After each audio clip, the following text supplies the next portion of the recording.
The Adventure of the Missing Countess by John Koons.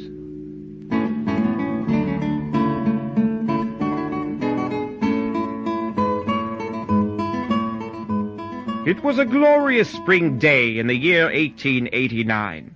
The air was still brisk, but surprisingly fresh for the city, and the walks and lanes down which I trod were lined with fragrant and colourful rose bay willow and London pride. I awoke this morning fully with the intent of escorting my lovely wife Mary, at her request, to the travelling circus that had made nearby Tunbridge Wells its temporary home.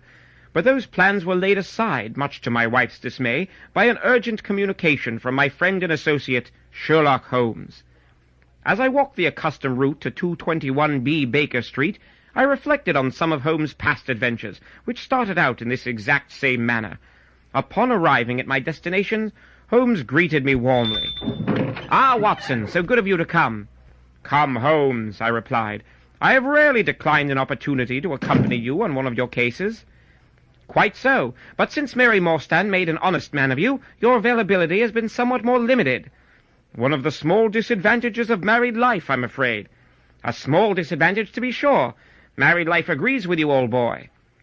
"Not that I disagree, mind you, but what leads you to that conclusion, Holmes?" "Elementary, my friend. You have, of late, been more ebullient than ever. Your apparel has been more carefully coordinated, the obvious influence of a woman's keen eye for fashion, and is better tended to, save for the small stain there on your vest. Kippers, I would say, which indicates that you are being well fed. The fact that your ample stature has become even more so by 8 or 10 pounds would tend to support this conclusion. You are more precisely groomed, your shoes are finely polished, and you appear more rested and less tense, an obvious benefit of the sort of companionship that you formerly lacked. Your occasional discourse regarding your wife is always favorable, and the very fact that you have been less available to join me lately clearly indicates that you are enjoying your current situation and reaping the benefits." "Holmes, you never cease to amaze me." "Nor I myself, old boy." "So what are we on to today?"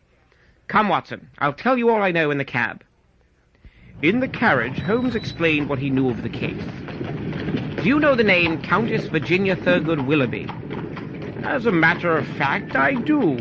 I read an account of the Countess Willoughby recently in the society pages of the Strand magazine. If memory serves, she's a widow who lives alone with her 17-year-old daughter. She lost her husband during a visit to a..." Sample complete.